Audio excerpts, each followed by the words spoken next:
Good evening, everyone.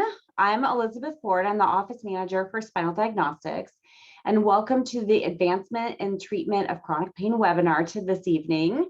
Spinal Diagnostics is hosting this in partnership with Boston Scientific, and our guest speaker tonight is Dr. Jason Anderson. I would like to take the time to thank you for being here and joining us on this wet spring evening. During the webinar, you definitely can ask any questions that you'd like in the Q&A section at the bottom. You will be able to remain anonymous in that section, so that's why we suggest it.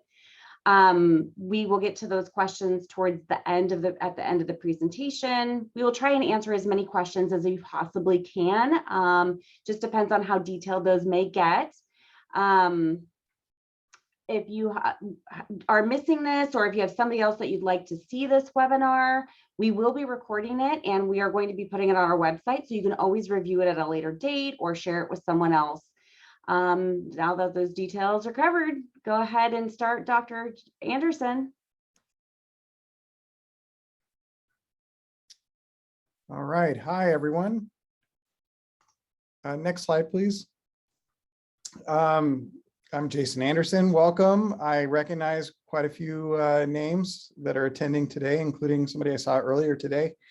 Thanks for coming out. And tonight I'm going to talk about some different treatment options for chronic pain. Now, if you're suffering from chronic pain or you have a loved one that has chronic pain, I hope this can be helpful. We're going to be focusing mostly on the low back treatment options as they relate to the low back or into the lower limbs or legs. But that doesn't mean that we don't have treatment options for other areas. And some of these that we are going to talk about do apply to other areas as well.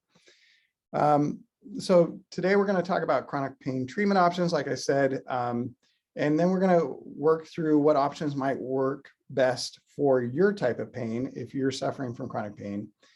And then suggest things that might be helpful to discuss at a future appointment. Next slide. So if you have chronic pain, it can limit you in so many different ways. It's not just the pain itself that you have to live with. You have to live with the consequences of that pain. And it may be pain that is keeping you from doing even just basic things around the house. Ability to work outside the home or be productive or feel productive, being able to play with children, grandchildren, hang out with friends. A lot of my patients with chronic pain become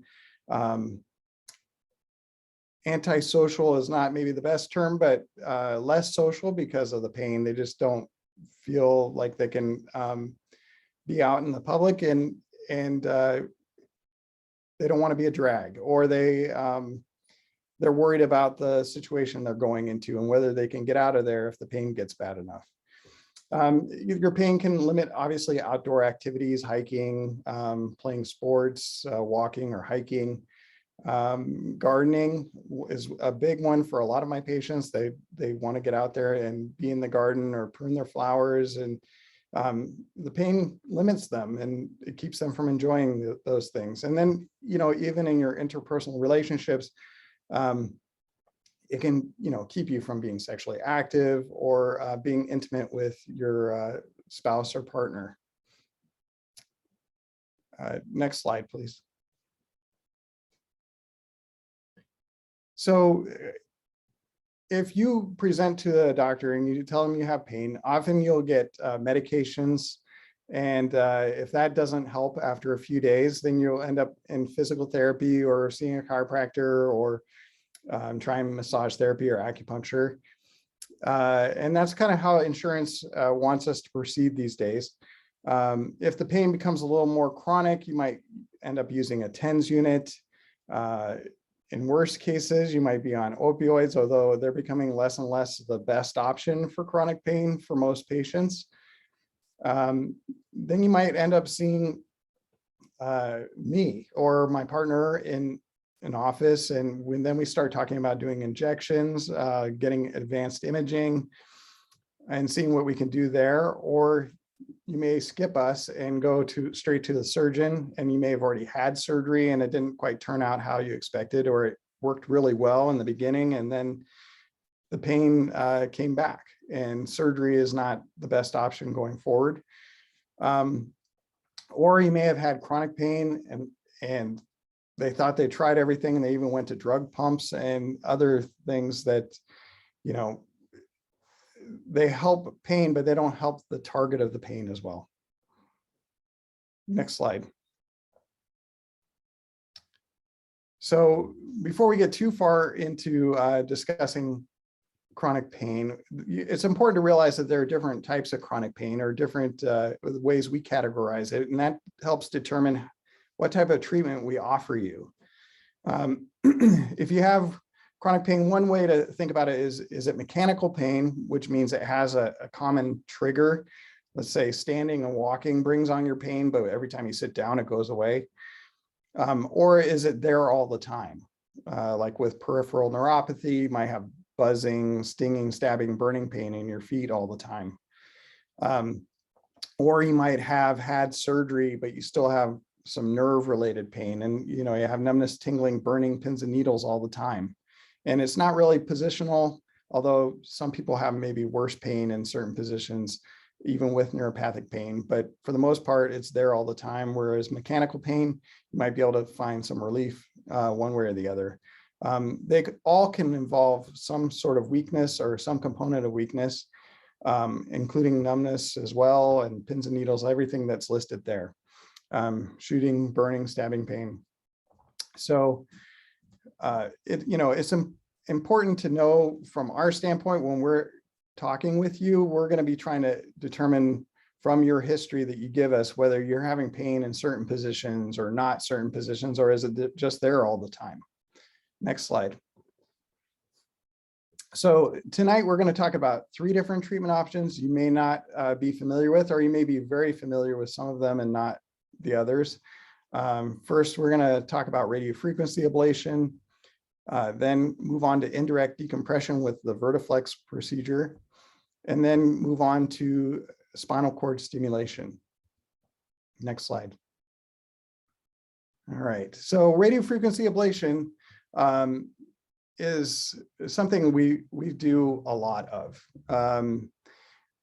Radiofrequency ablation, first of all, is just the application of heat to small areas of nerve tissue so that the nerves no longer transmit pain signals. So that's a good textbook definition of it.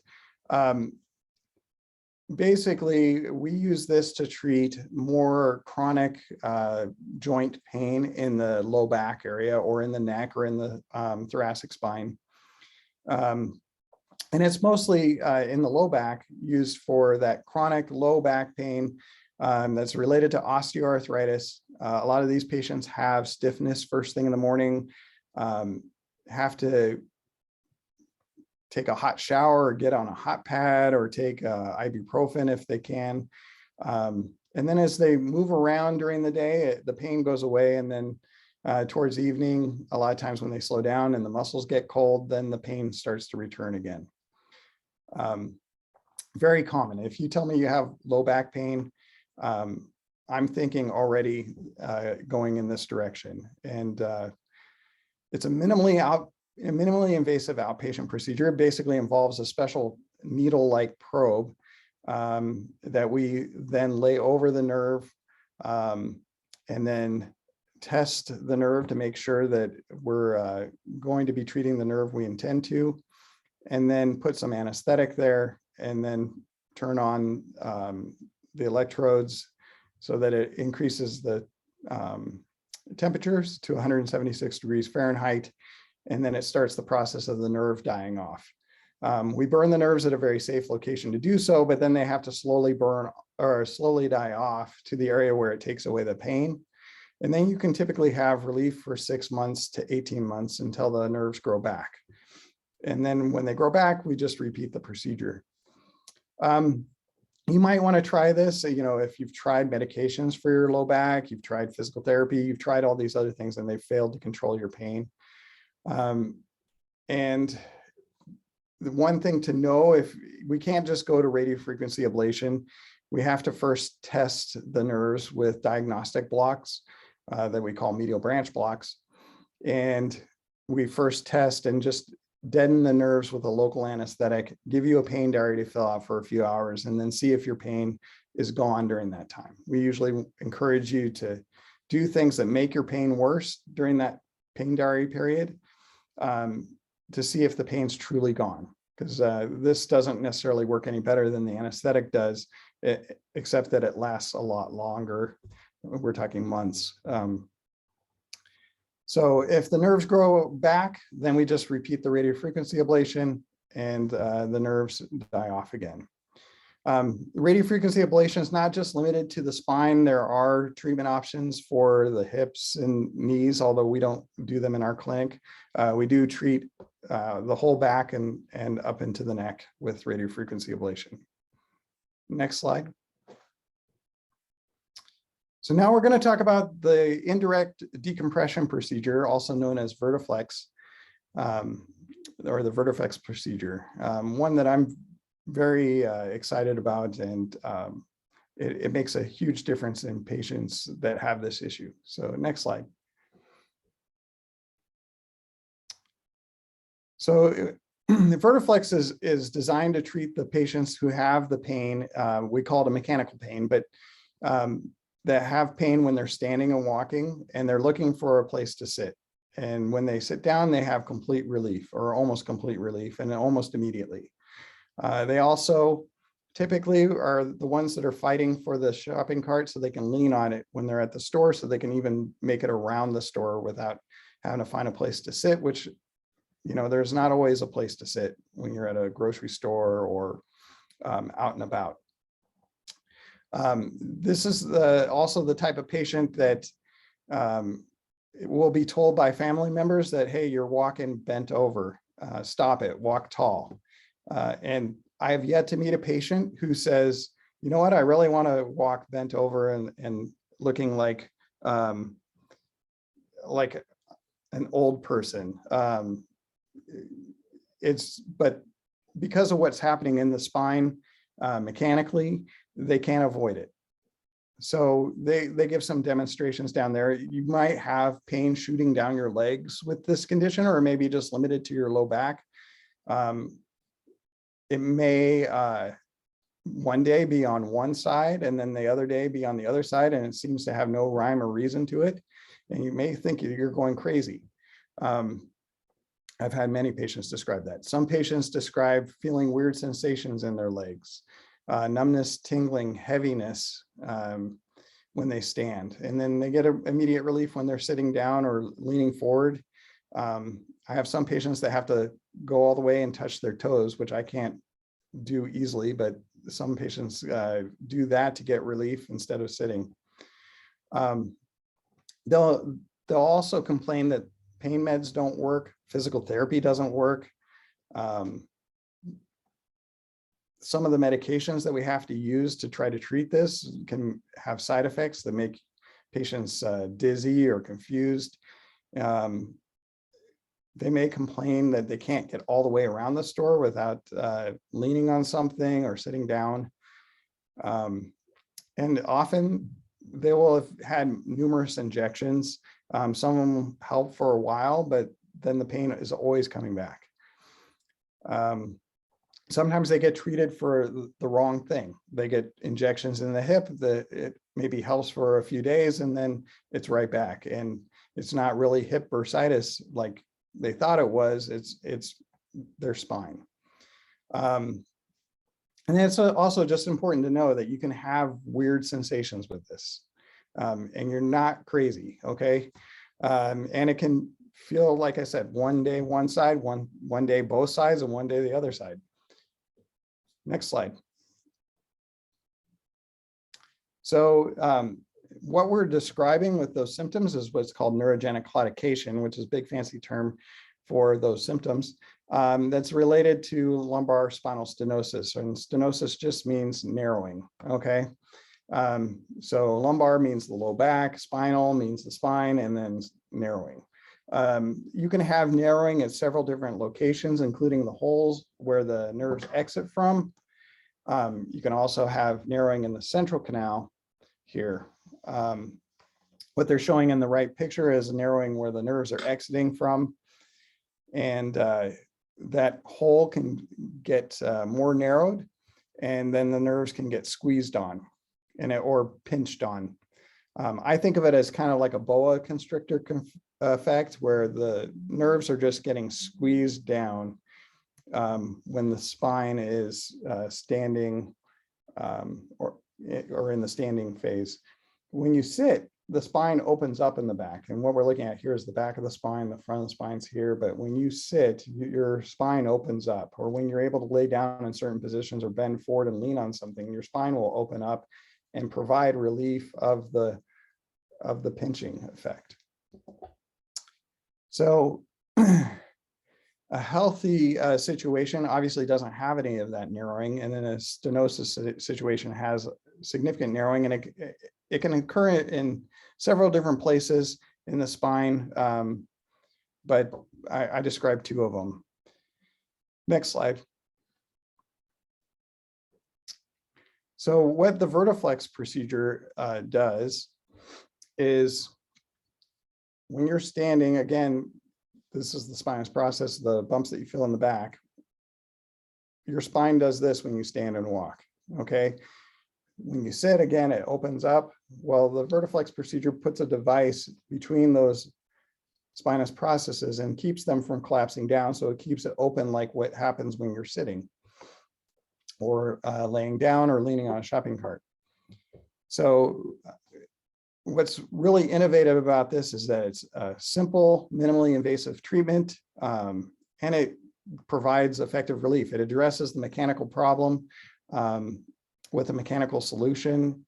And this is kind of like, I call it almost like a doorstop, but it keeps the spinous processes from going and collapsing down, and it addresses the problem head on. The procedure is FDA approved. The incision, I would say, is maybe a little bit larger than a nickel diameter. It's a same-day procedure. I can typically do this in 45 minutes for one level and maybe an hour and a half for two levels. You go home the same day. It does require some healing time. We have you usually come back to the office 2 weeks after the procedure to have staples removed. And then we have you on bending, lifting, and twisting restrictions for about 6 weeks, at which time we then get you into physical therapy to help counter the effects of all the sitting that you've done up to that point, including working on endurance and then getting muscles stretched, because stretched back so that you can stand tall again without a bunch of pain, and also strengthen the muscles that have gotten weak from sitting a lot. The procedure does not require the removal of any bone or tissue, and it has a very low risk of infections and complications. We haven't had any infections. I usually tell patients the biggest things I'm worried about are infections or bleeding. So we have you come off of blood thinners if you're on blood thinners. And as far as infection, we do use antibiotics before and after the procedure. We have not had an infection with this, but if the device did get infected, unfortunately, we would have to take the device out. The other nice thing about this is it provides long-term relief, and this is not a new procedure. It's been around since 2016. I believe it first started in Europe, and then has made its way into the United States, originally in the major cities, and then it's moved its way up here. Next slide. So everybody wants to know, does it work or not? What has been impressive to me is I see a lot of studies purporting great benefits and results, and they don't always pan out. But with this procedure, they say 9 out of 10 patients are satisfied with the procedure at 5 years. And I would say that's been my experience so far, is that 9 out of 10 patients benefit from it and are glad they did it. At 5 years, 85% of the patients had a drop in using opioids. So it does decrease the pain medication requirement. 81% of patients reported improvement in their physical function, which is remarkable because, this is also done in advanced aged patient populations. And, some of them may have been limited to begin with just based on their physical health, but 81%. 75% report reduction in their leg pain symptoms. In some patients that I have that I've done this on, they really didn't have much in the legs, but it's in the low back and buttock area. So that's also remarkable. And because this addresses the mechanical problem, patients often have immediate relief with it, or almost immediate relief. They still have to get over the incision and everything, but they notice a huge benefit right away as far as being able to walk and stand. Next slide. All right, so now we're going to move on to something different. We're going to move on to spinal cord stimulation. Next slide. So spinal cord stimulation, or neuromodulation as we call it, uses an implantable pulse generator or a programmable generator battery type device to interrupt the pain signals that are coming from your low back or leg areas. So it blocks the pain as it's being transmitted up from the extremities or your low back on its way up to the brain, and either gives a more pleasant sensation or interrupts that pain signal so that it doesn't bother you. Spinal cord stimulation is not new. It's been around for 40 years. Although I would say in the last 5 to 10 years, 10 years for sure, but in the last 5 years, the advancements have been quite remarkable. The device is FDA approved. These are typically made by pacemaker companies, or they originally were. And so they're very well vetted as far as devices. It's a non-drug therapy, so I like that. I don't like having patients on drugs when they don't need to. It often can help manage the pain. It may not take it completely away, but it can help manage the pain, reduce the oral medication need, and their side effects that go along with them. And it's covered by most insurance plans, including Medicare and workers' comp. And like I was saying earlier, the new improvements in the technology have, from where it was 5 years ago, it's astounding. There's always, with any of these procedures that I've discussed, there's always a risk of complications, although quite low in my experience. Next slide.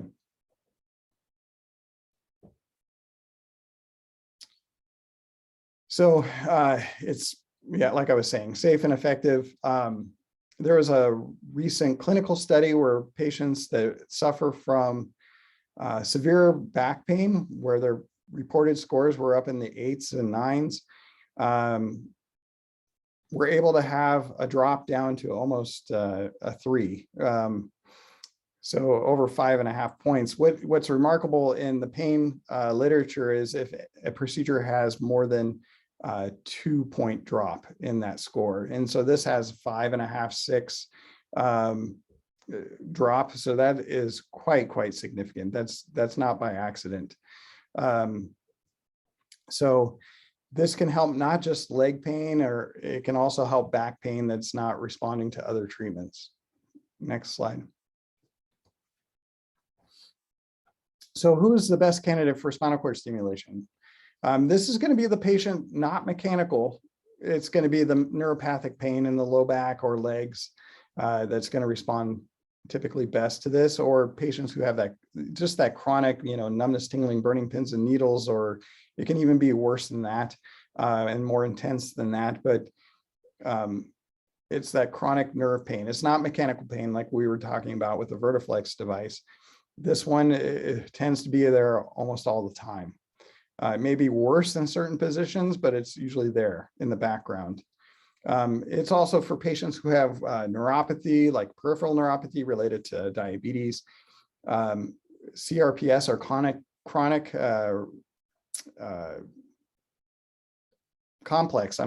complex regional pain syndrome, or reflex sympathetic dystrophy, which is RSD. Patients that have had surgery and they still have pain. This is a very common reason we use it. But they had some nerve injury that's just not responding to the surgery, where they didn't have complete healing of the nerve. And this is also for patients that have had chronic pain, have been treated by us or another pain provider for over 6 months, and it's just not helping. They've tried everything a lot of times, or the surgeon says, you know what, I could do surgery, but it's going to be a big surgery, and I'm not even 100% sure that this is going to take away your pain. Why don't you try the stimulator first? We have patients in that situation. We also have patients who, they come to us for a variety of reasons, but usually it's because they've tried things and they haven't worked. If you take chronic pain medication and you are not having relief, we probably should come and see us, especially if you haven't tried any of these things or injections. But also for patients whose pain level's high, this works well, as you saw in the data before. Spinal, like I was talking about, when surgery is not an option or medications are not an option, this is a good option. Next slide. So now we're gonna play a little video about how spinal cord stimulation works.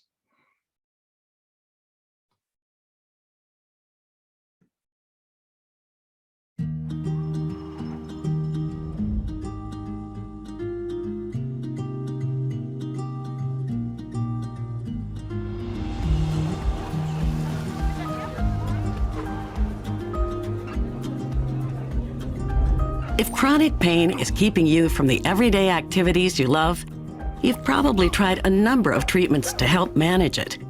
Medications, nerve blocks, surgeries, and more. But because we feel pain and respond to treatments in different ways, these therapies may not always provide the long-term relief you're looking for. Spinal cord stimulation, or SCS, is a safe, drug-free, FDA-approved pain management therapy that's used by tens of thousands of people around the world and is clinically proven to help reduce chronic pain. And with Boston Scientific, this treatment can be tailored to your unique needs and preferences. Here's how SCS works. When you feel pain, in your back or leg, for instance, it's because nerves from that part of your body are sending pain signals through your spinal cord to your brain. SCS is designed to interrupt those pain signals using a small device called a stimulator and thin insulated wires called leads. The stimulator generates mild electrical pulses that travel through the leads to nerves in your back, interrupting the pain signals before you sense them. SCS systems can be programmed to deliver different types of therapies. Some therapies replace your pain with a soothing, tingling sensation. Others use a kind of stimulation you don't feel at all. With Boston Scientific's SCS systems, you get to choose which of these therapies works best for you. You can even switch from one to another or use multiple therapies at the same time. The ability to use more than one therapy simultaneously is unique to Boston Scientific's SCS systems and has been clinically proven to provide greater relief from pain. Boston Scientific's award-winning WaveWriter Alpha SCS system includes a therapy option designed to provide rapid and profound relief you'll start to feel immediately. And it can be used during everyday activities, including while you're driving or sleeping. A key benefit of SCS therapy is that you can try it out with a temporary trial system to see if it works for you. Your doctor positions the leads and connects them to an external stimulator that's worn around your waist. Then, for the next few days, you'll be able to experience what SCS feels like as you walk, sit, sleep, and get back to enjoying life. And getting back your life is what SCS therapy is all about. A recent clinical study found that patients using Boston Scientific's SCS therapies reported a greater improvement in their ability to do everyday activities than patients reported in other studies using non-Boston Scientific SCS systems. And with WaveWriter Alpha, you get the comfort of knowing your SCS system provides access to full-body MRIs, should you ever need one. Boston Scientific provides a range of patient care services to help you before, during, and after your SCS procedure. You can connect with a patient ambassador, someone using spinal cord stimulation who volunteers to share their experience with SCS. Or contact one of our patient education specialists to answer any questions you may have. For additional support at your fingertips, download the MySCS app. Get on the path to personalized pain relief. Visit pain.com to find resources and learn more about safe, effective pain relief with Boston Scientific.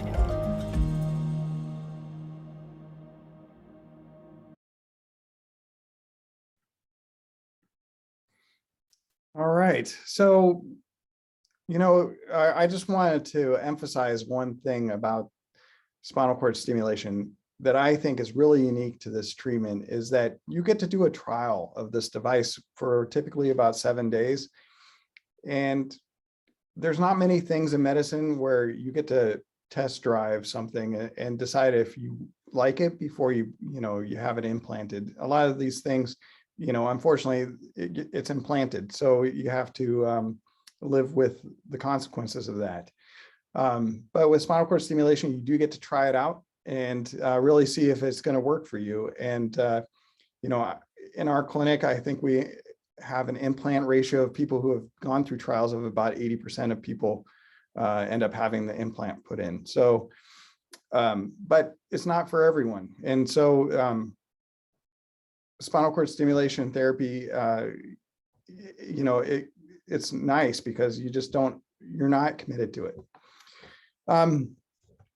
One other thing to realize about spinal cord stimulation is in the beginning, it used paresthesia, or what we call paresthesia, where you felt like a buzz all the time.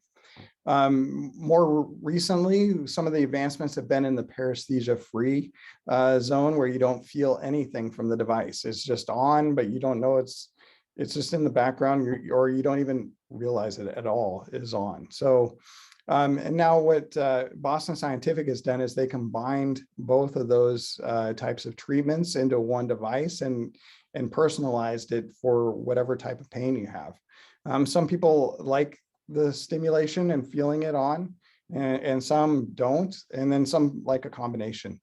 So like I said, the advancements have been rapid in the last few years, and that's one of the areas that this is occurring in. Next slide.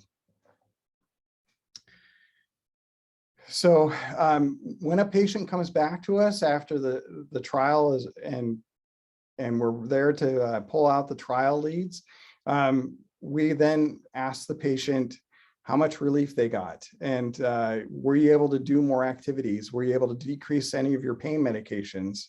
Was it working for you? Were you sleeping better? Is life better when you had the device in you? To proceed on to have a permanent implant, you have to report that your pain relief was at least 50%. We usually like a lot more than that, at least 60%, because we've had patients who really, really, really wanted it to work, and it just didn't work out for them. And so they were like, well, maybe it's 50. I really want them to know they like it before I would implant it. You also have to want to have it implanted. So you're not married to the device, even if you had 90, 100% relief, but you're like, yeah, I just don't want this implanted. We won't implant it. So the risks of the trial are thankfully very low. And when the device comes out after the trial, it's out. You don't have anything left behind. So here's a couple more videos. Go ahead.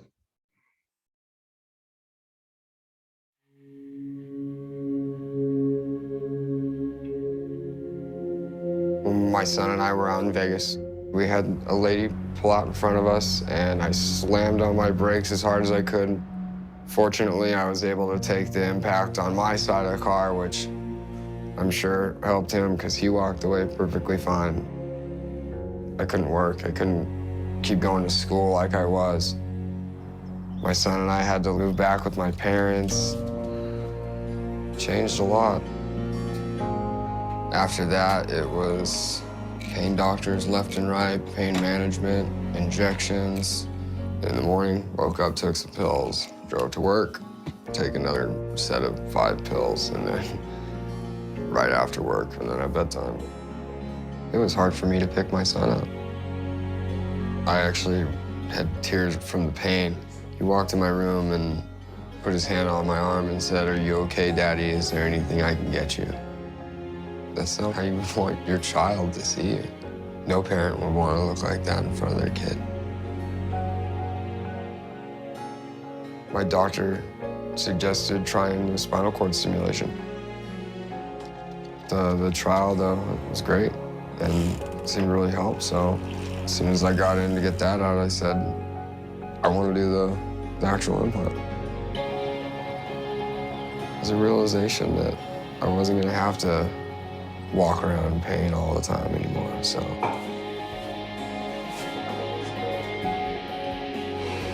After my parents were helping me for so long, I'm able to do the small things for them, you know, just cleaning up around the house, running errands for them, you know.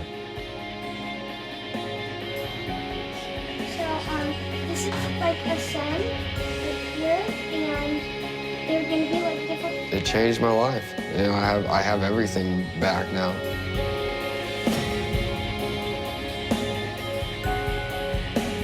It's been one of the best decisions I've made in life, that's for sure.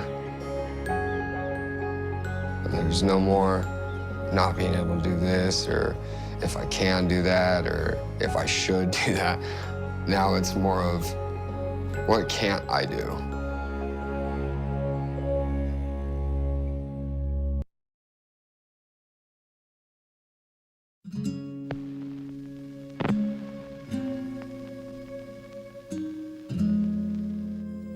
Hi, I'm Mitsumi from Warsaw, Indiana. This is my wife. Sunita Sumi, also from Warsaw. I've lived with my pain before we even got married. It's been over 20 years. I've tried a lot of different things to cure it, and nothing just seemed to work. It just kept getting worse. I work on concrete, and I lift a lot of heavy plants and move a lot of heavy things around. And it got to the point I couldn't even walk. We couldn't play with the grandkids anymore. You know, we just went to work and came home and became zombies, just sat here and did nothing. I actually had a blow-up mattress here on the floor, and that's where I would come and stay because the pain was so bad.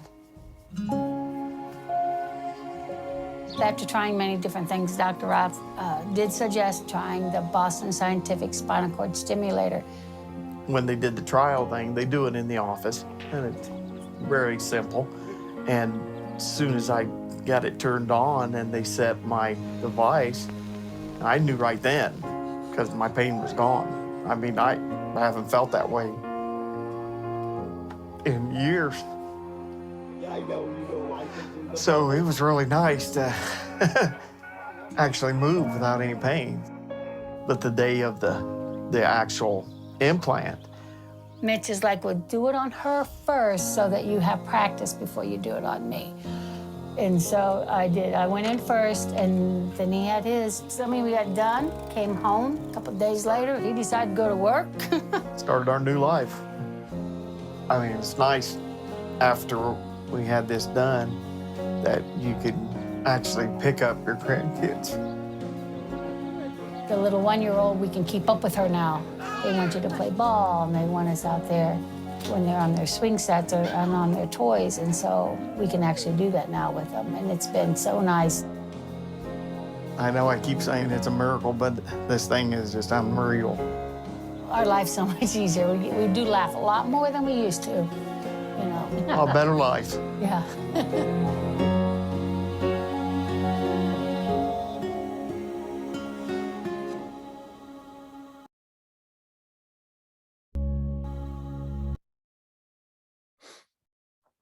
All right.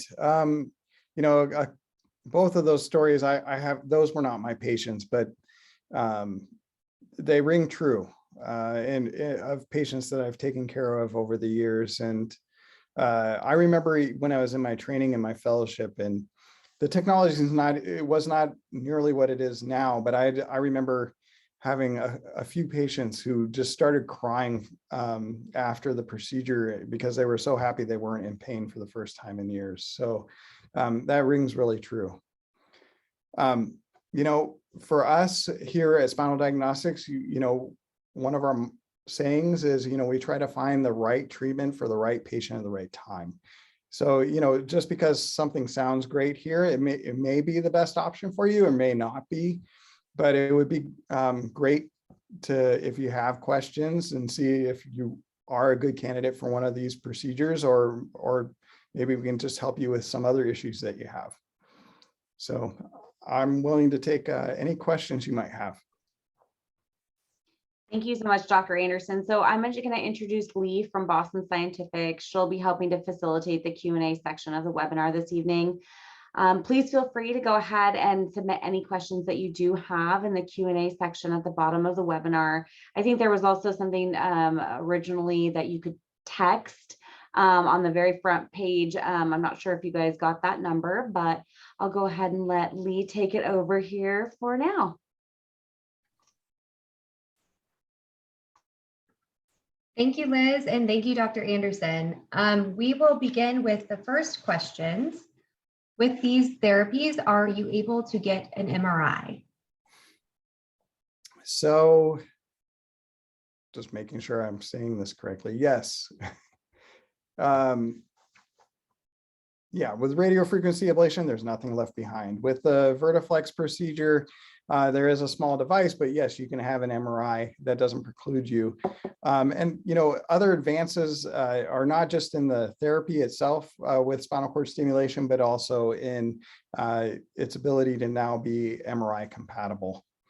We didn't have that in the past, and so patients would, if they wanted the spinal cord stimulator, would have to commit to not having an MRI in the future, or have the device taken out. So that has been another major advance. It's been great. Thank you. Next question. I'm interested in both Vertiflex and SCS. Is it possible to do both? So yes, I've had patients that have had both. Vertiflex is a relatively new procedure. So in the past, patients would have a lot of pain. We didn't have a great treatment option for it. And so we'd end up doing a spinal cord stimulator for them. It would work, but not, they would still have issues when they're standing and walking, but it helped control the pain somewhat. When you throw in the Vertiflex procedure, it just made the stimulation work so much better. And I've had the opposite happen too, but the vast majority of the patients that I've seen so far have already had spinal cord stimulators, just because they've been around for so much longer. Thank you. Next question is, what is the recovery time for either or any of these procedures? So that's a good question. So for radiofrequency ablation, the first one, you know, I caution patients that it can take up to 8 weeks to work, because I am burning the nerves at a very safe location to do so. And then they have to slowly die off to the area where it takes away the pain. And I also do that because I want to set the right expectations for the patient. The response for radiofrequency ablation is kind of a bell-shaped curve. I would say most people have relief right around 4 to 5 weeks, but there are outliers in both directions. And some patients have relief typically like in the 2-week range to 6-week range. But I have had some patients that had immediate relief with radiofrequency ablation, and I wish I could bottle that experience, but I can't. So now with Vertiflex, it's 6 weeks of no excessive bending, lifting, and twisting. And it's the same with the implant for the spinal cord stimulator, not the trial, but the implant. And for the trial itself, you know, you'll be sponge bathing during the trial because you have the device taped to your back. And and the leads are coming out of your back during that time. But the recovery, once we pull the leads, is, you know, maybe a day or two of no submerging in water, so that the holes where the leads went through heal up. Thank you. This next question is a little bit more specific, which may require a appointment with you. But if a patient does have pain in numerous areas, say the low back, hips, groin area, how do you determine what the best course of action is? That's a good question. So it begins with a history, and, you know, I'm going to be trying to tease out whether it's mechanical or neuropathic, like I was talking before.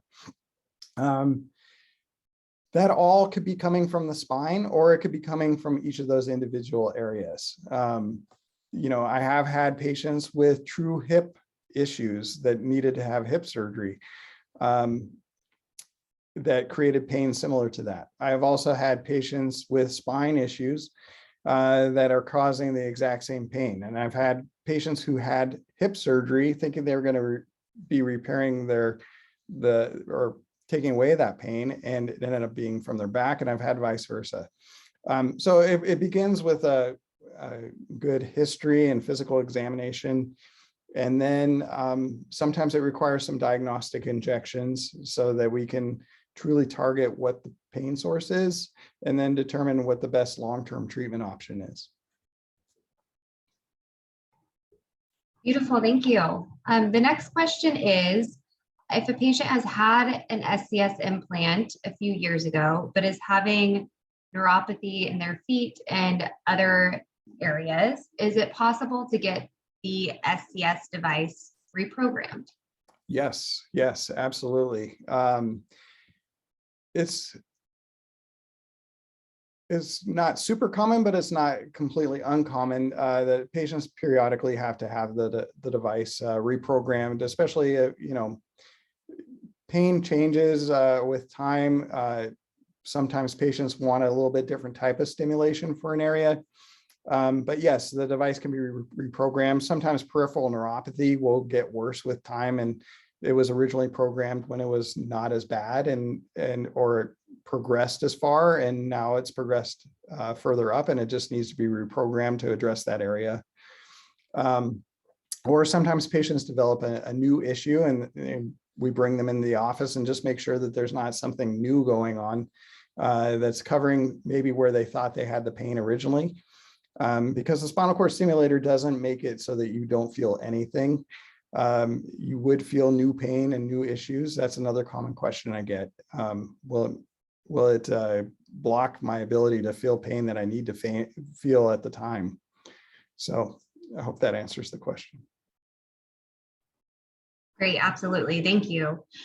The next question is, I'm an avid cyclist and I also play golf.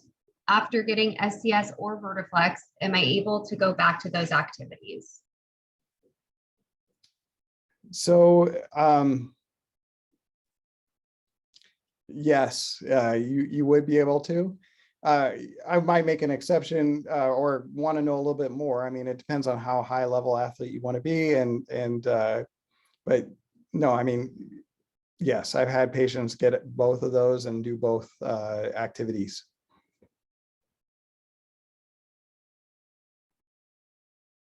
Wonderful, thank you. The next question is, as far as the trial goes for the SCS, what are the restrictions during the trial?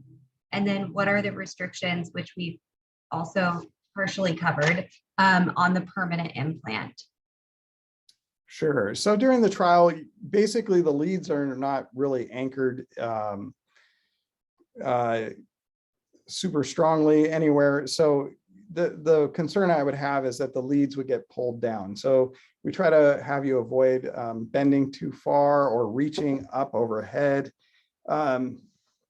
too much, or doing excessive bending, lifting, twisting, especially lifting heavy weights. You probably don't want to do that during the trial. I've had one patient who was sitting on the toilet and just bent forward way too far to touch her feet or something. And that pulled the leads down. And then that, where the stimulation was designed to help, it got moved. And so it didn't work out at that same location. We tried reprogramming to, and then had to extend the trial. But that's the major issue during the trial. From the implant, again, we want things to scar down, and normal tissue healing time is about 6 weeks. So for the 6 weeks, we again have you avoid the excessive bending, lifting, and twisting. And then from there, depending on your activity level, you know, if you're a triathlete or something, we may extend that out a little bit further so things really scar down. But if your activity involves more just walking and hiking and doing some things around the house and garden, we might be fine with just 6 weeks. Great, thank you. The next question is, can I go through security with either the SCS or Vertiflex implant? Oh, absolutely. You know, over the years, I've had TSA agents, either as patients or as family members of patients. And that was one of my questions is, you know, what do you think of these things? Are they a problem for patients or for you guys? And they said, no, we see these things all the time. So they're used to them. And I haven't run into anybody having an issue over the years. Great, thank you. And I believe the last question that I am seeing here is, excuse me, can you have these procedures if you've already had spine surgery? Oh, absolutely. It depends. Well, Vertiflex, you do need to have spinous processes still intact. Sometimes with surgery, they will take those away to make more room in that spinal canal. So the Vertiflex device does need something to rest on top of and something to push up. So if that's not there, it's not going to work.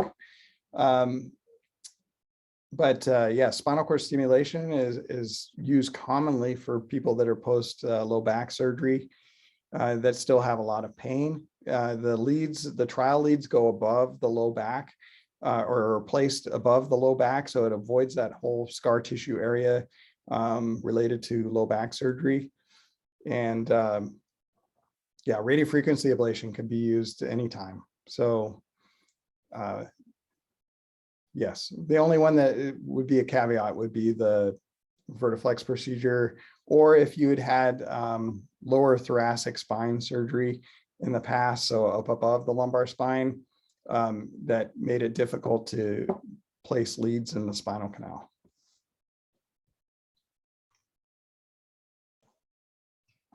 Great, that is wonderful. Thank you so much, Dr. Anderson. It looks like we have just one more question here, and that is, how long are the procedures? Okay, so yeah, radiofrequency ablation typically takes us about 10 to 15 minutes. It initially just involves placing the needles while the patient's laying on their belly, prone, and getting the special needle probes to the target, and then doing testing with electrodes that go into the needle. And then once the testing works, then we numb the areas up and then turn on the machine for 1.5 minutes for each location. The Vertiflex procedure typically takes, like I said earlier, I think 45 minutes or so for one level. I can do up to 2 levels at once at consecutive levels. And that typically will take me about 1.5 hours. For the spinal cord stimulator trial, it typically takes about 15 minutes. 10 minutes to 20 minutes would be the range. But then you go to the recovery area, so you'd probably be there for a couple of hours. The recovery area, that's where they do the initial programming, like with Lee, and then we follow up with you the following week in the office. As far as the spinal cord stimulator implant, procedure. That would probably take about an hour and a half. All right, I hope that answers everyone's questions. If there are questions that we weren't able to get to tonight, or you didn't get a chance to submit, please feel free to give us a call. We can set up a consultation. Call during our regular business hours. Phones turn over at 8:30. We're here till 5 to schedule that consultation and go over those questions in more detail. See if you qualify for either of these procedures, if you haven't already had an appointment with Dr. Anderson to discuss this. Our office number is 503-885-1515. You can also request an appointment online at spinaldx.com. Thank you so much for joining us tonight. I hope everyone feels like they got their questions answered and have a better knowledge of the options that they have outside of just basic injections or medications for pain. I hope you all have a wonderful and safe evening. Thank you, everyone.